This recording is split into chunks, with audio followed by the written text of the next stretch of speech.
हम भजन 24 को देख रहे थे और हम फिर एक और बार 3 से लेकर 5 पद तक हम पढ़ेंगे। यहोवा के पर्वत पर कौन चढ़ सकता है? हाँ। और उसके पवित्र स्थान में कौन खड़ा हो सकता है? हाँ। जिसके काम निर्दोष और हृदय शुद्ध है, जिसने अपने मन को व्यर्थ बात की ओर नहीं लगाया और न कपट से शपथ खाई है, वह यहोवा की ओर से आशीष पाएगा और अपने उद्धार करने वाले परमेश्वर की ओर से धर्मी ठहरेगा। आमीन। यदि हम 3 पद को पढ़ते हैं तो उसमें 2 सवाल हैं। 3 पद को हम पढ़ते हैं तो 3 पद में 2 सवाल हैं। पहला सवाल है यहोवा के पर्वत पर कौन चढ़ सकता है। दूसरा उसमें सवाल है उसके पवित्र स्थान में कौन खड़ा हो सकता है।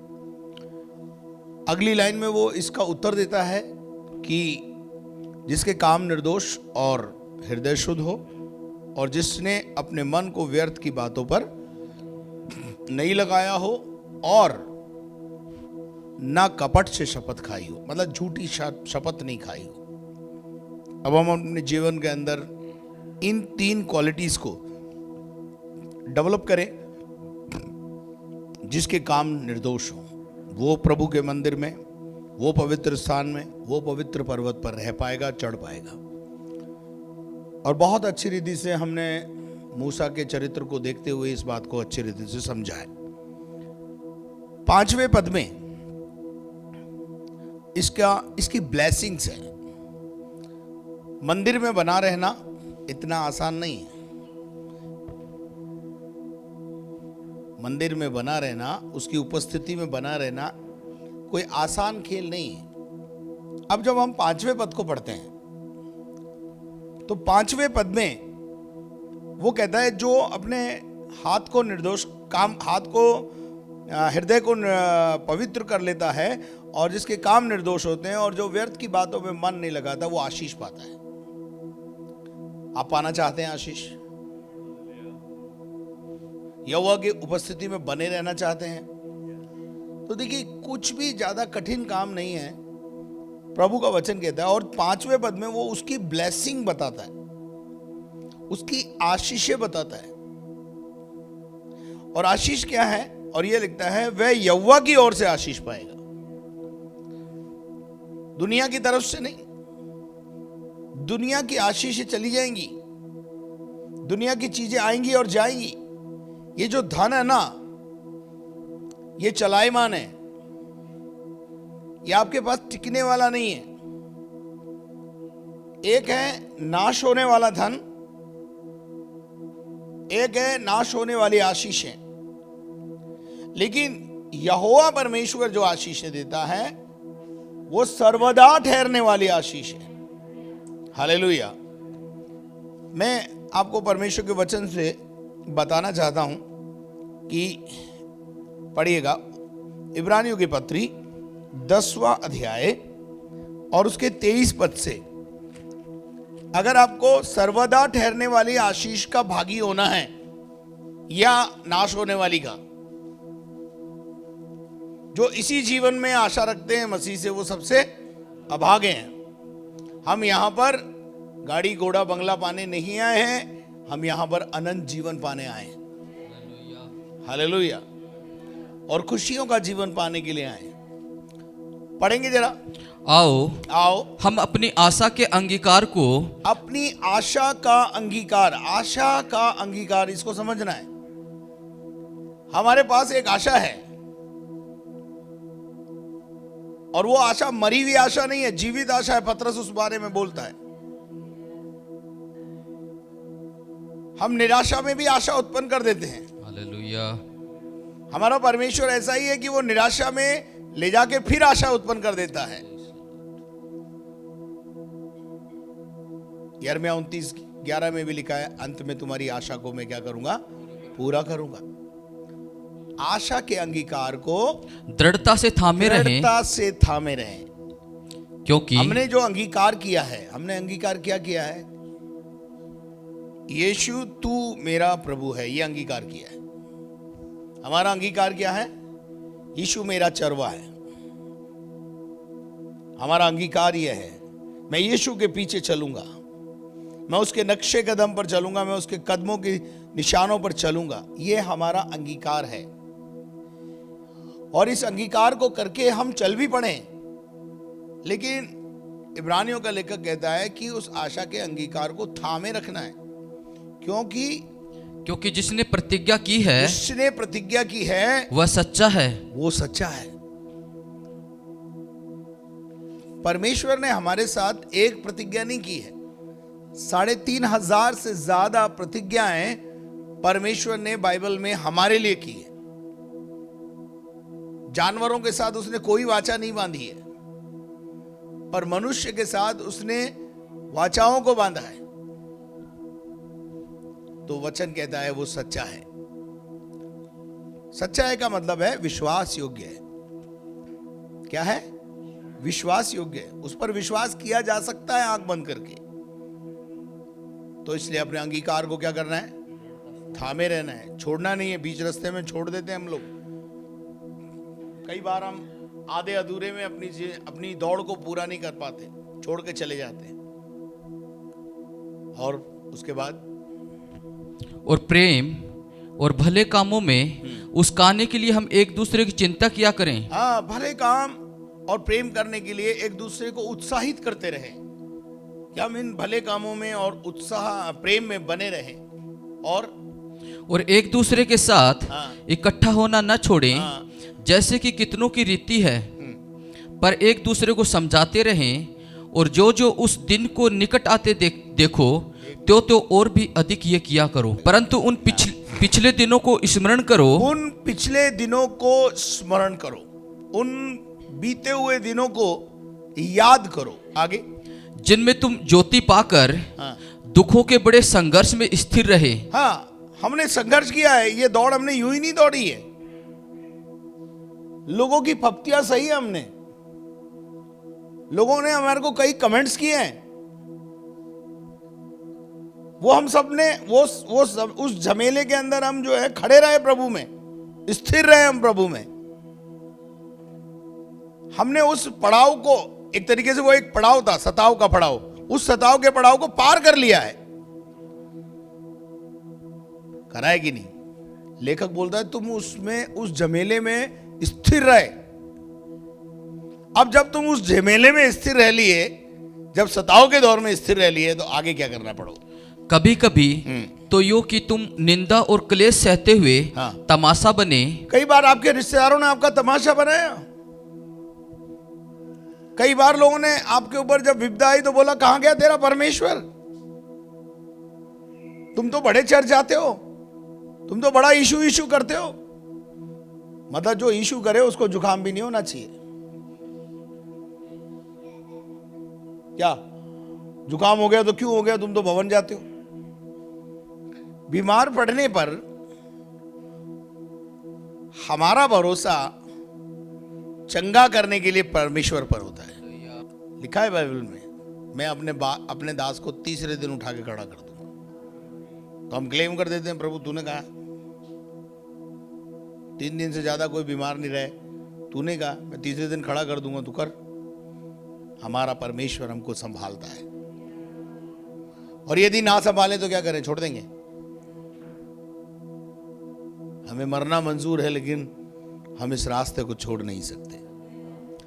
लिखा है तमाशा बने और कुछ यों की कि तुम साझी हुए, उनके साझी हुए जिनकी दुर्दशा की जाती थी। जिनकी दुर्दशा होती थी उनके हमने उनके साथ दिया। कई बार ऐसा भी हुआ। और उसके बाद क्या लिखा है? क्योंकि तुम कैदियों के दुख में भी, कैदियों के दुख में भी दुखी हुए। कैदियों के दुख में भी हम क्या होते हैं? दुखी होते हैं। हम कैदियों के लिए प्रार्थना करते हैं। हम कैदियों के लिए क्या करते हैं? प्रार्थना करते हैं।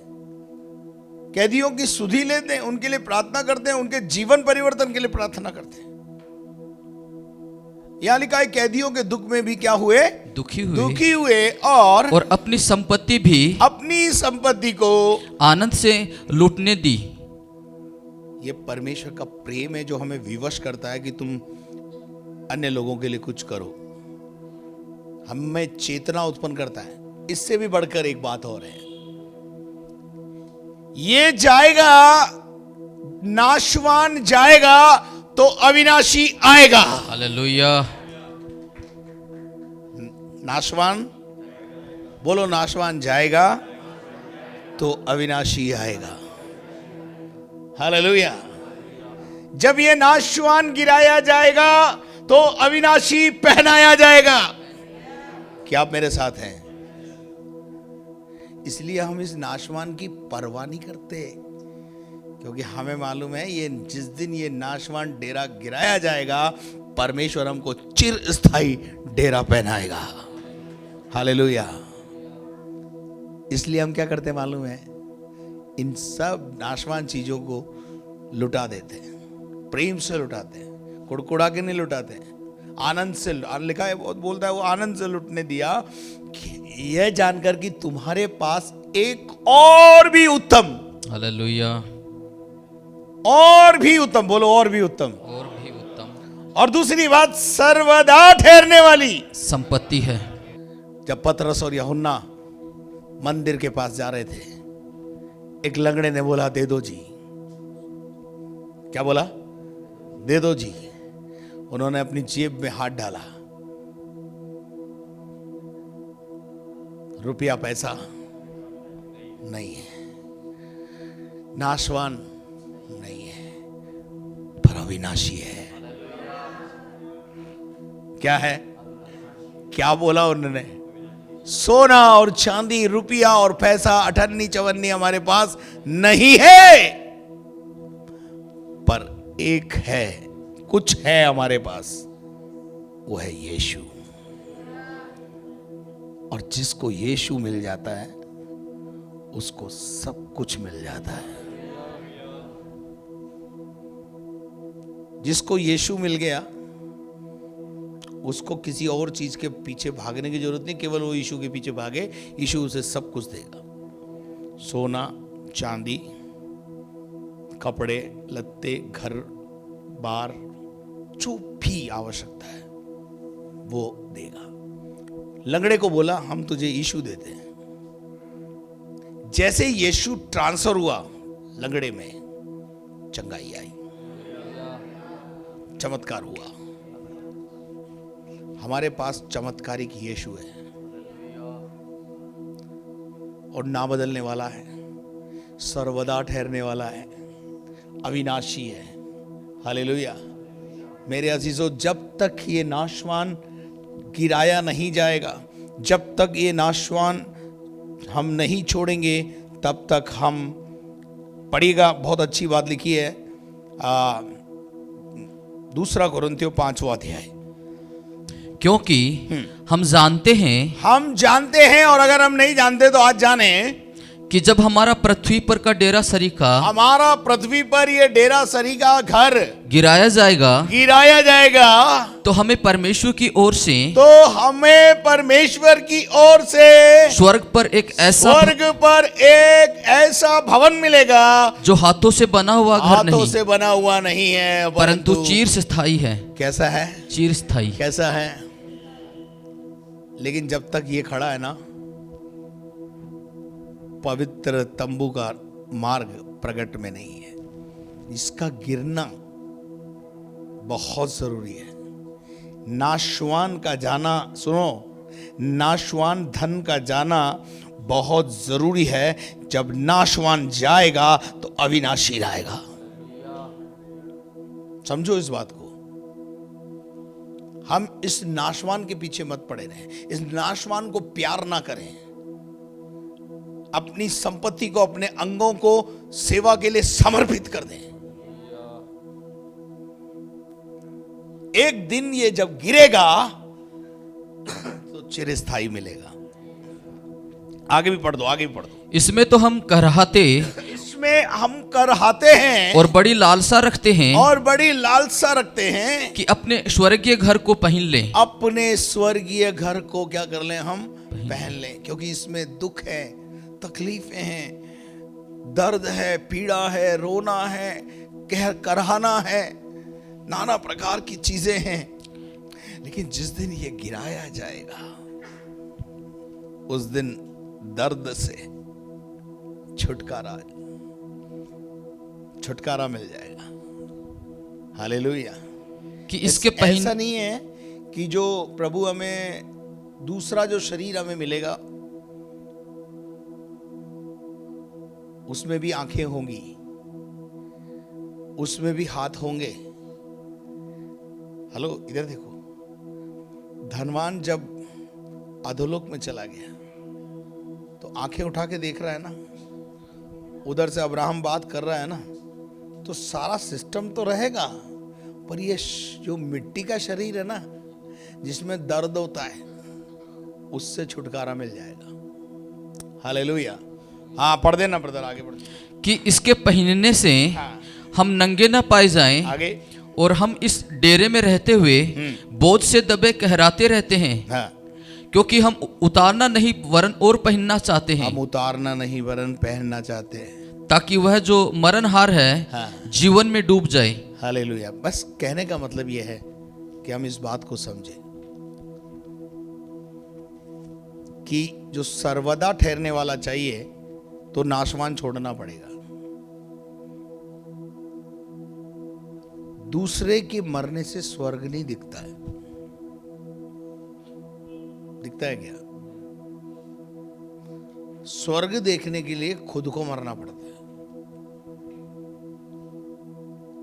समझ में आ रहा है क्या? दूसरे के मरे स्वर्ग नहीं दिखे भाई। स्वर्ग देखना है तो खुद मरना है। अविनाशी पाना है तो इस नाशवान को जाने दो।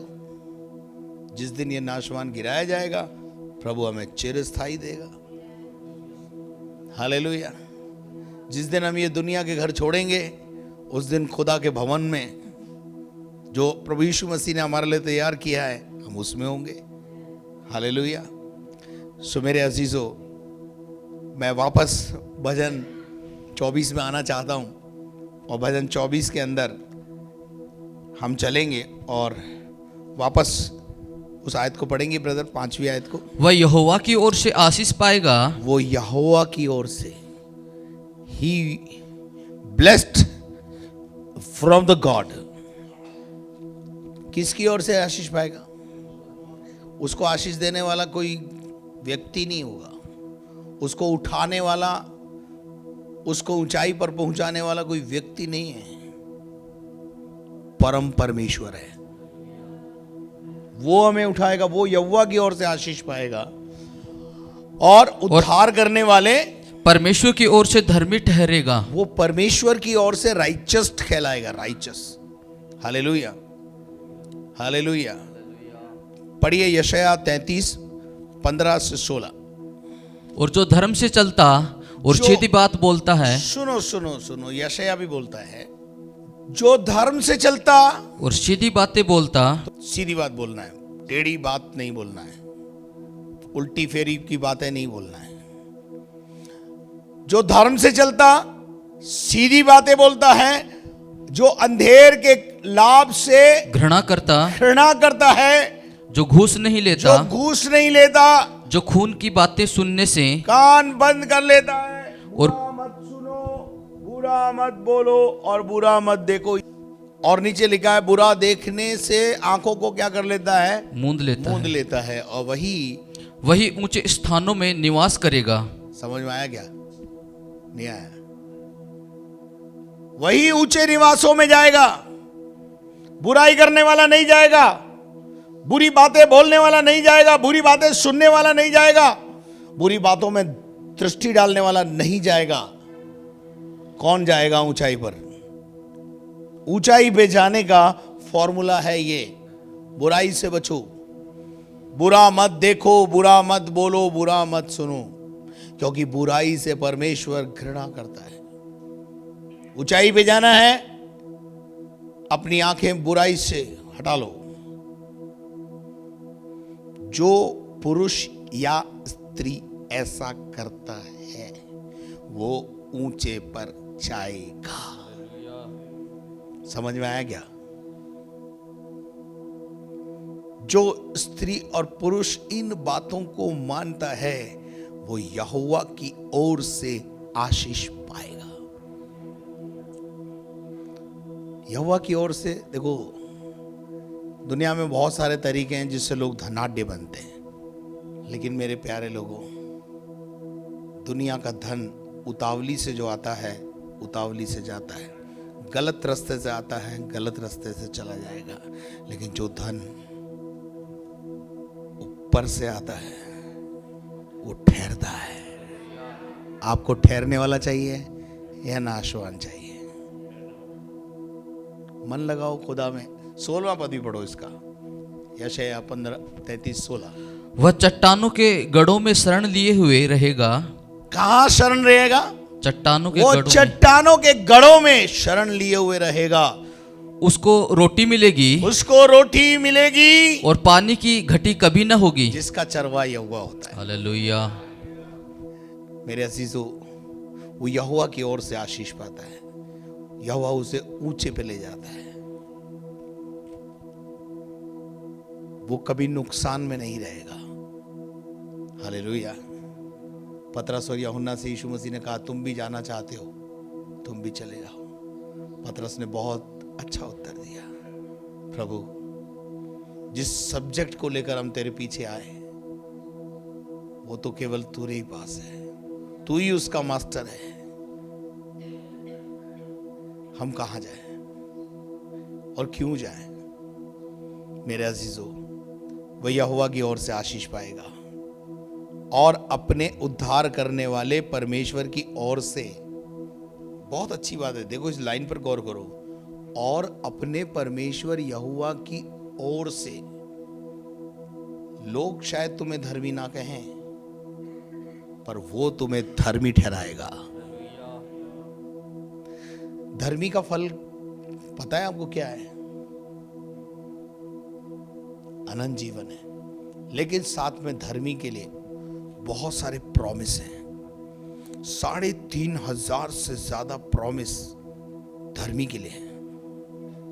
दुष्ट के लिए कोई प्रॉमिस ही नहीं है, धर्मी के लिए प्रॉमिस है।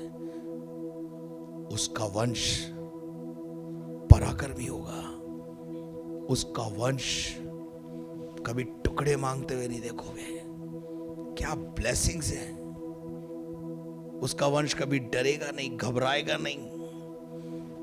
उसका वंश सदा आशीषित रहेगा, उसकी गद्दी हिलेगी नहीं। तो यार धर्मी बनने में तो फायदा है ना, है? नुकसान कहां है? यहां लिखा है अपने उद्धार करने वाले परमेश्वर की ओर से धर्मी ठहरेगा।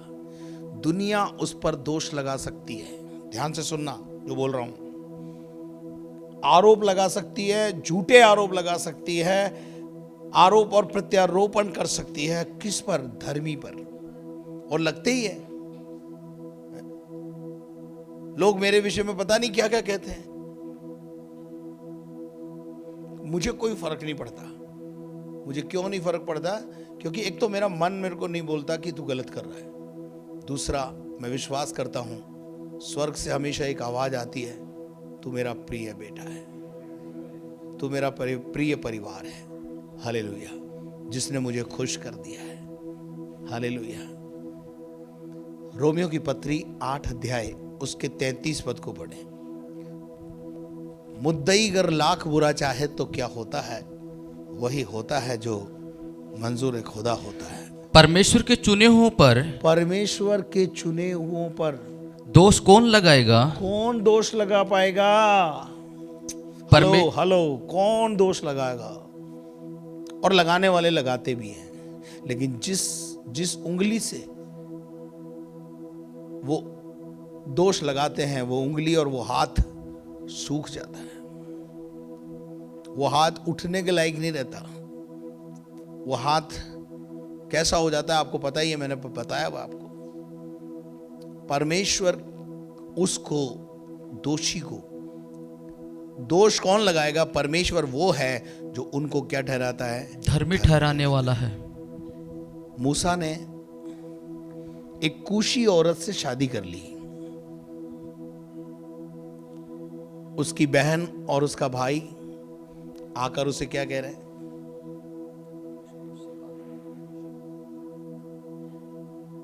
क्या परमेश्वर तुमसे ही बात करता है, हमसे बात नहीं करता?